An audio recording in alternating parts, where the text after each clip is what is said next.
Module performance major. ये इस module के अंदर हम लोग देखेंगे कि हम परफॉर्मेंस कैसे मेजर करते हैं और परफॉर्मेंस में कौन कौन सी चीज़ें आती हैं और इसमें हेल्थ एंड सेफ्टी की परफॉर्मेंस मेजर करना भी हम लोग सीखेंगे।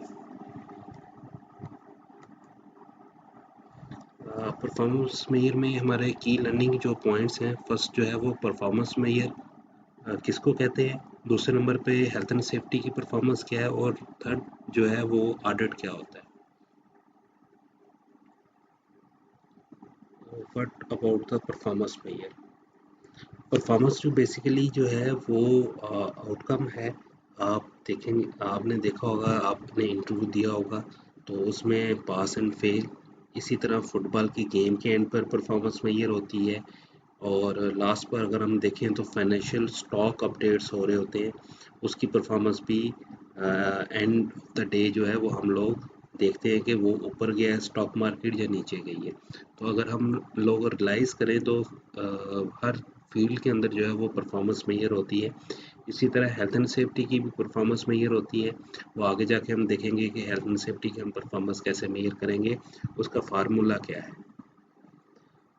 अगर हम यहाँ पर एक सिनेरियो देखें तो यहाँ पर कुछ इंडिकेटर्स दिए हुए हैं। एक गाड़ी है तो गाड़ी ने ट्रैवल करना है तो उसको कुछ परफॉर्मेंस इंडिकेटर्स होंगे।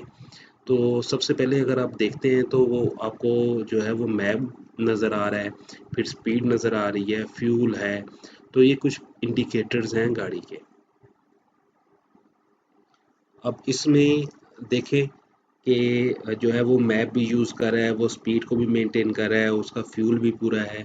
तो उस क्या होगा, वो एट द एंड जो है जो चीज़ वो डिलीवर करने जा रहा है तो वो डिलीवर कर देगा, बिकॉज उसने अपने इंडिकेटर्स को मेजर किया हुआ है कि मैं अगर ये चीज़ें फुलफिल करूँगा तो मेरी परफॉर्मेंस जो है वो मेजर हो जाएगी। There is two type of performance indicators. एक होता है रिएक्टिव, एक होता है प्रोएक्टिव। प्रोएक्टिव और रिएक्टिव में फ़र्क होता है, ठीक है। रिएक्टिव जो है वो कोई मसला दरपेश आ जाए तो उसके बाद जो हम लोग एक्शन लेंगे वो रिएक्टिव कहलाते हैं।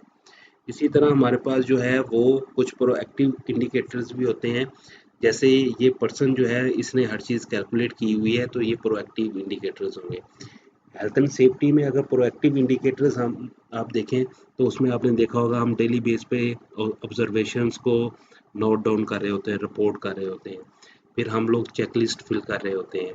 ठीक है, कोई भी हॉट जॉब होनी है तो हम चेकलिस्ट फिल करते हैं। हम लोग परमिट्स दे रहे होते हैं, ठीक है, परमिट्स की टाइप्स हैं डिफरेंट, तो वो परमिट हम इशू करते हैं। और फिर हम लोग जो है वो फायर एक्सटिंग्विशर की मंथली इंस्पेक्शन कर रहे होते हैं। इसी तरह अगर हमारे पास फायर अलार्म सिस्टम है तो उसकी टेस्टिंग कर रहे होते हैं। फायर हाइड्रेंट सिस्टम है तो उसको हम लोग टेस्ट करते हैं। इसी तरह हॉज रील सिस्टम होते हैं, उनको भी हम लोग टेस्ट कर रहे होते हैं। तो ये प्रोएक्टिव इंडिकेटर्स हैं जो हम लोग फैक्ट्री साइट के ऊपर इनको देखते हैं। और रिएक्टिव, जब कोई हादसा हो जाता है उसके बाद जो हम ले रहे होते हैं, एक्शंस ले रहे होते हैं, वो रिएक्टिव कहलाते हैं। यहाँ पे एक कंपनी है जो कि क्या करती है, वो स्टेशनरी सप्लाई करती है और पेपर सप्लाई करती है। इसका रिएक्टिव इंडिकेटर क्या है, अगर फर्ज करें पेपर के अंदर बबल आ गया है या पेपर का कलर जो है वो एक जैसा नहीं है, तो क्या होगा, वो मार्केट के अंदर चला जाएगा। मार्केट में जाने के बाद कंपनी ने रियलाइज़ किया कि हमारा जो पेपर है वो अप टू द स्टैंडर्ड नहीं है, तो उससे क्या होगा, उनकी सेल्स परफॉर्मेंस पे इफेक्ट होगा, क्योंकि पेपर की क्वालिटी जो है वो उस तरह की नहीं है जो होनी चाहिए। तो उन्होंने वो स्टैंडर्ड मेंटेन ना करने की वजह से उसकी सप्लाई भी दे दी पेपर की, और एट द एंड जो है वो उनको कुछ एक्शन लेने पड़े, तो उनकी सेल्स पे इफेक्ट होगा। इसी तरह हमारे पास जो प्रोएक्टिव जो है, अगर वो सप्लाई से पहले ही देख लेते, ठीक है, तो उससे क्या होता, उससे ये होता कि वो पेपर मार्केट के अंदर फ्लोट ना होता, वो ना सेल करते और उसको करेक्ट करके दोबारा भिजवा देते। तो ये प्रोएक्टिव इंडिकेटर है। इसी तरह हेल्थ एंड सेफ्टी की परफॉर्मेंस भी है। यहाँ पे एक आपको होटल मैनेजमेंट के हवाले से देखें, एक रेस्टोरेंट है, यहाँ पर वो क्या कर रहे हैं, कुछ खाना पका रहे हैं, ये उनका किचन है बेसिकली। तो यहाँ पर देखें उनके कुछ जो है ना हुड्स लगे हुए हैं और वो ऊपर रूफ पर आपको क्रैक नज़र आ रहा होगा। ये क्रैक जो है ये उन्होंने ऑब्जर्व कर लिया हेल्थ एंड सेफ्टी रिप्रेजेंटेटिव ने। तो क्या हुआ, ये नीचे गिर के किसी पर्सन को लग सकता था, इंजरी हो सकती थी, तो उसने वो रिपोर्ट कर लिया। तो ये क्या कहलाएगा, ये प्रोएक्टिव अप्रोच है। इसके कुछ इनपुट भी होंगे। क्या होता है इनपुट, अगर हम लोग पहले ये चीज़ें कर लें, प्रोएक्टिव इंडिकेटर्स को पहले अगर हम मेजर कर लें, तो क्या होगा, हमारा जो वर्क इन्वायरमेंट है वो क्वालिटी वाला हो जाएगा, हमारा इक्विपमेंट अच्छा हो जाएगा। फिर effectiveness of system and procedure, हमारे सिस्टम इंप्रूव हो जाएंगे। और फिर ये क्या है, पर्सन्स भी हैप्पी होंगे कि जो एम्प्लॉयर है वो हमारी वेल बीइंग के लिए काम कर रहा है। अगर ये इंडिकेटर जो है इसकी इंस्पेक्शन ना होती तो क्या होता, तो वहाँ इंजरी होने का डर था कि वो हुड किसी के ऊपर गिर सकता था। तो वो इंजरी से क्या होता, वो इंजरी से कंपनी को भी लॉस होता, और जो स्किल पर्सन, माइट भी स्किल पर्सन जो वहाँ पे काम कर रहा है वो इंजर्ड हो जाता, तो उनको उनकी रिप्लेसमेंट नया बंदा लेके आना पड़ता, उनकी कास्ट भी इंक्रीज हो जाती। तो इसी तरह हम लोग फैक्ट्री साइट के ऊपर इंस्पेक्शन रिपोर्ट्स बना रहे होते हैं, ठीक है, जिसमें प्रोसीजर्स भी देख रहे होते हैं, हम इक्विपमेंट भी देख रहे होते हैं, इन्वायरमेंट एरिया भी देख रहे होते हैं। तो वहाँ हम लोगों को जो है वो हम लोग उनकी वेल बीइंग के लिए काम कर रहे होते हैं। Proactive indicator should be objective clear होना चाहिए, फिर इजी टू मेयरेबल होना चाहिए, और कास्ट इफेक्टिव होना चाहिए, और relevant to the group whose performance you are mayor. ठीक है, अब यहाँ पर हम लोग आउटपुट की बात कर रहे हैं मैनेजमेंट सिस्टम की। तो यहाँ पर ये देखें, एक पर्सन जो है वो ग्लव्स के बगैर जो है वो जो पेन को वो पकड़ लेता है, तो वो हाथ जो है ना उसका जलने का डर हो सकता है। और यहाँ पर अगर देखें तो बहुत ज़्यादा आर्डर है उनके पास, ठीक है, और ये आर्डर्स उनको शो करवा रहे हैं कि उन्होंने हेल्थ एंड सेफ्टी को भी मैनेज करना है और साथ में आर्डर्स को भी डिलीवर करना है। और यहाँ पे वो ये बता रहा है कि 16 डेज जो है वो कोई मेजर इंजरी नहीं हुई, बड़ा स्मूथ सिस्टम जो है हेल्थ हेल्थ एंड सेफ्टी का वहाँ पे मेंटेन किया हुआ था। और वो उसको ऑब्जर्वेशंस भी वो देख रहे थे वहाँ पर कौन कौन सी ऐसी हो रही हैं, और उसको करेक्ट भी कर रहे थे। अब इसका हेल्थ एंड सेफ्टी का जो फार्मूला है, इसको हम इंजरी इंसिडेंट रेट का नाम देते हैं। इसका जो फार्मूला है वो आपको मैं शेयर कर रहा हूँ, तो आप जो है ये इसको याद भी कर लीजिएगा, और आपको पता होना चाहिए अगर कोई आपसे पूछता है कि इंजरी इंसिडेंट रेट कैसे निकलता है तो आप फौरी तौर पे बता सकते हैं। सबसे पहले number of reportable injuries in a given time period. अब टाइम पीरियड की जो बात कर रहे हैं, गिवन टाइम पीरियड, हम मंथली बेस पे भी कर सकते हैं, हम क्वार्टरली भी कर सकते हैं, हम 6 मंथ के बाद भी कर सकते हैं, और एनुअली भी कर सकते हैं। लेकिन यहाँ पर जो है वो हम 1 ईयर की रिपोर्टेबल इंजरीज ले रहे हैं, तो वो पूरे साल की इसमें आ जाएंगी। अगर आप 3 महीने का कैलकुलेट करते हैं तो वो 3 महीने की आएंगी, अगर 1 महीने का कैलकुलेट करते हैं तो 1 महीने की इंजरीज आएंगी, divided by average number of employees during that time period. अब ऊपर हमने 1 ईयर की बात की है, तो वो हम लोग average number of employees 1 year के लेने हैं। अगर हम लोग 1 मंथ की परफॉर्मेंस मेजर कर रहे हैं, रिपोर्टेबल इंजरीज ले रहे हैं, तो वहाँ पर एवरेज नंबर ऑफ एम्प्लॉयज भी 1 मंथ के आएंगे। अगर 3 मंथ्स के ले रहे हैं तो 3 मंथ्स के आएंगे, 6 मंथ के ले रहे हैं तो 6 मंथ्स के आएंगे, और मल्टीप्लाई बाय 1 लाख पर 1 लाख एम्प्लॉयज। ये पर 1 लाख एम्प्लॉयज जो है, ये हम देखते हैं कि अगर 1 लाख लोग हमारे पास हों तो उस सूरत में हमारी कितनी इंजरीज जो है वो हो सकती हैं, और जो हो रही होती हैं उसका भी फार्मूला यही है।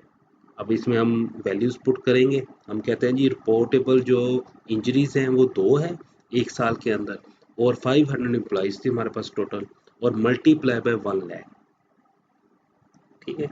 अगर इसकी वैल्यू निकालें तो हमारे पास 400 आएगी पर 1 लाख एम्प्लॉयज। किसी जगह पर ये 2 लाख भी होता है, 1 लाख पर एम्प्लॉयज की जगह 2 लाख होता है। नॉर्मली यूएस स्टैंडर्ड के अंदर हम 2 लाख जो है वो ले रहे होते हैं। तो इससे क्या होगा, ये 400 वैल्यू अगर हम 2 लाख के साथ करें तो ये 800 हो जाएगी। तो यूएस वाले जो है वो कांस्टेंट वैल्यू 2 लाख की लेते हैं, और यूके वाले जो है वो 1 लाख की देते हैं। अब इस ब्रांच का जो था वो कितना रेट आ रहा है, 400। अदर ब्रांचेस के साथ अगर इसको मेयर करें तो 668 है, 171 है, 235 है। तो इनकी अदर ब्रांचेस भी हैं, जैसे पाकिस्तान में एक कंपनी है जो डिफरेंट रीजन्स के अंदर काम कर रही होती है, तो सेम यहाँ पर भी इनके डिफरेंट लोकेशन के ऊपर रेस्टोरेंट्स हैं और वहाँ की परफॉर्मेंस भी इनके सामने आ गई है। अगर इस कंपनी का ओवरऑल जो है वो रेट देखा जाए तो वो 368 है, और नेशनल इंडस्ट्री रेट जो है वो 250 है। और यहाँ पर आप देख रहे होंगे कुछ जो है वो आपके पास वैल्यूज़ आ रही हैं। ये ओवरऑल उनकी कुछ जो डिपार्टमेंट्स हैं, कुछ जो डिफरेंट ऑर्गेनाइजेशंस हैं, उनके जो रेट्स हैं वो ये हैं, जो कि 7.6 जो एग्रीकल्चर का है। अगर हम कंस्ट्रक्शन की बात करें तो 2.1 है। गैस, इलेक्ट्रिसिटी और वाटर सप्लाई की अगर बात करें तो 1.9 है। मैन्युफैक्चरिंग में 0.8 है, और सर्विसेज के अंदर 0.2 है। अगर ओवरऑल नेशनल इंसिडेंट रेट देखा जाए तो 0.4 बनता है। अगर हम लोग देखें रेट ऑफ ओवर 3 डेज और ओवर 7 डेज इंक्रीज पर 1 लाख एम्प्लॉयज़, तो एग्रीकल्चर में 395 है, कंस्ट्रक्शन में 333 है, गैस इलेक्ट्रिसिटी में 669 है, इसी तरह सर्विसेज में 287 है। अच्छा, ये सेफ्टी पैरामिट है। मैंने आपको पहले भी बताया था, हम जो नियर मिसिस को भी जो है वो क्या कर रहे होते हैं, हम लोग राइट डाउन कर रहे होते हैं। तो यहाँ पर एक पैरामिट जो है वो आपको बताई गई है।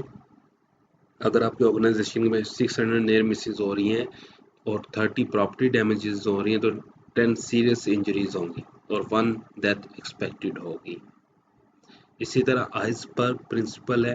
आपने देखा होगा समुंदर के अंदर जो तूफानी तोदा है वो ऊपर से आपको बड़ा छोटा सा नज़र आता है, लेकिन एक्चुअल में वो समुंदर के अंदर नीचे तक गहराई तक होता है। तो इसी तरह इंजरीज की अगर बात करें तो आपको यही लग रहा होता है कि इसकी कास्ट बहुत कम आएगी, एक्चुअल में जो है वो उसकी 8 गुना ज़्यादा कास्ट आती है।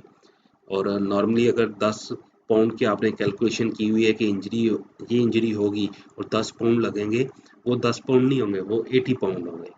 तो ये आइसबर्ग जो है वो प्रिंसिपल कहलाता है। अच्छा, ऑडिट क्या होता है? ऑडिट जो है किसी ऑर्गेनाइजेशन को आपने चेक करना है कि उनके जो सिस्टम, पॉलिसी, प्रोसीजर्स जो बनाए गए हैं, पीडीसी साइकिल जो हमने देखा था 4th चैप्टर में, क्या वो इम्प्लीमेंट हो रहा है। उस सूरत में हम लोग क्या करते हैं, कंपनी का ऑडिट करते हैं। ये ऑडिट जो है वो आगे जाके मैं आपको बताऊंगा कितनी टाइप्स का होता है, उसमें एविडेंस कौन कौन से लिए जाते हैं। तो ये ऑर्गेनाइजेशन की पॉलिसी प्रोसीजर्स को देखने के लिए हम लोग ऑडिट जो है वो इंटरनल ऑडिट भी होता है, एक्सटर्नल ऑडिट भी होता है। कंपनी अपने ही ऑडिटर्स को कहती है कि आप लोग ऑडिट कर लें और हमें रिपोर्ट सबमिट कर दें। इसी तरह एक्सटर्नल भी होता है, थर्ड पार्टी होता है, जो कि आपकी कंपनी का एम्प्लॉय नहीं होता, और वो आता है, वो आपको ऑडिट करता है और रिपोर्ट बनाता है।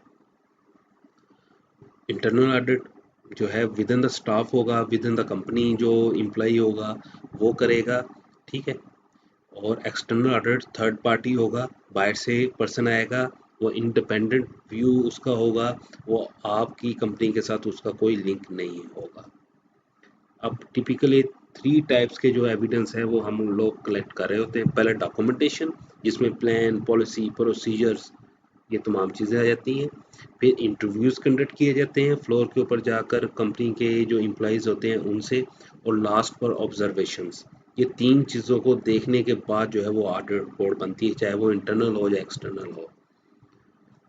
इसके बाद जो है वो आपकी जो परफॉर्मेंस है वो हम लोग देख रहे होते हैं कि उससे हमें ऑडिट रिपोर्ट से पता चल जाता है कि एक ऑर्गेनाइजेशन की परफॉर्मेंस कैसी है। ठीक है, ये इंफॉर्मेशन जो ऑडिट वाली होती है, रिपोर्ट जो होती है, ये जो है वो इंटरनली और एक्सटर्नली दोनों बॉडीज़ के लिए बड़ी इम्पोर्टेंट होती है। वो हम देखते हैं इंटरनल में कौन कौन से हैं। इंटरनल की अगर बात करें तो सीनियर मैनेजमेंट बड़ी कॉन्शियस होती है इस रिपोर्ट के मतलब, line managers, employees, safety employees and representatives, share holders. ये वो शेयर होल्डर्स हैं जिन्होंने कंपनी के शेयर्स बाय किए हुए हैं, ठीक है। और एक्सटर्नली कौन से लोग हुए, इन्फोर्समेंट बॉडीज़, क्या इस कंपनी की परफॉर्मेंस अच्छी जा रही है, फिर इंश्योरेंस कंपनीज, क्योंकि आप ग्रुप इंश्योरेंस लेते हैं वहाँ से, तो वो भी बड़े इसमें कॉन्शियस होते हैं कि ये इंफॉर्मेशन जो है वो हमें प्रोवाइड की जाए। क्लाइंट्स हो सकते हैं, और पब्लिक हो सकती है, शेयर होल्डर्स हो सकते हैं। इसका बेनिफिट क्या होता है? ये जो रिपोर्ट होती है, देखें शेयर की, अगर शेयर होल्डर्स की बात की जाए, तो अगर आपकी परफॉर्मेंस अच्छी होगी तो वो जो शेयर होल्डर है उसके शेयर की वैल्यू जो है वो इंक्रीज हो जाएगी, कंपनी की शेयर की वैल्यू इंक्रीज हो जाएगी। तो इस वजह से इंटरनली और एक्सटर्नली जो शेयर होल्डर्स होते हैं वो ये देखना चाह रहे होते हैं कि इस कंपनी की परफॉर्मेंस कैसी आ रही है। अच्छा, रिएक्टिव इंडिकेटर हमने पहले ही जो है वो डिस्कस किए हैं, लेकिन इसमें कुछ लिमिटेशंस होती हैं। इसी तरह प्रोएक्टिव इंडिकेटर जो होते हैं, इसमें कुछ हम इनपुट डाल रहे होते हैं। आपने देखा होगा हेल्थ एंड सेफ्टी में हम परमिट्स दे रहे हैं, इंस्पेक्शन चेकलिस्ट, ठीक है, इंटरनल ऑडिट्स कर रहे होते हैं। तो ये चीज़ें क्या होती हैं, इनपुट्स की फॉर्म में हम लोग पुट कर रहे होते हैं कि हमारी परफॉर्मेंस अच्छी आए। इसी तरह जो है वो हम इफेक्टिवनेस कैसे चेक करते हैं सिस्टम्स की, वो ऑडिट के थ्रू कर रहे होते हैं। तो ये 3 की लर्निंग पॉइंट्स जो थे वो इस चैप्टर के अंदर हम लोगों ने कवर किए हैं कि परफॉर्मेंस मेजर है क्या। मैंने आपको एग्जांपल दी थी एक डिलीवरी की, इसी तरह मैंने आपको पेपर की एग्जांपल दी थी, और सेकंड पे हमने हेल्थ एंड सेफ्टी की जो परफॉर्मेंस है उसका मैंने आपको फार्मूला बताया था कि reportable injuries in a given time period, जो कि नॉर्मली 1 ईयर होता है, divided by average number of employees of that period multiply by 1 lakh. तो इस फार्मूला के थ्रू हम लोग जो है वो परफॉर्मेंस मेजर करते हैं। और फिर ऑडिट बताया था, कंपनी के पॉलिसीज एंड प्रोसीजर्स को हमने इफेक्टिवनेस को चेक करने के लिए हम लोग ऑडिट करते हैं। इंटरनल ऑडिट भी हो सकता है, एक्सटर्नल भी हो सकता है, और उसके एविडेंस जो है वो 3 तरह के हो सकते हैं। डॉक्यूमेंटेशन हो सकती है, इंटरव्यूज हो सकते हैं, और ऑब्जर्वेशन हो सकते हैं।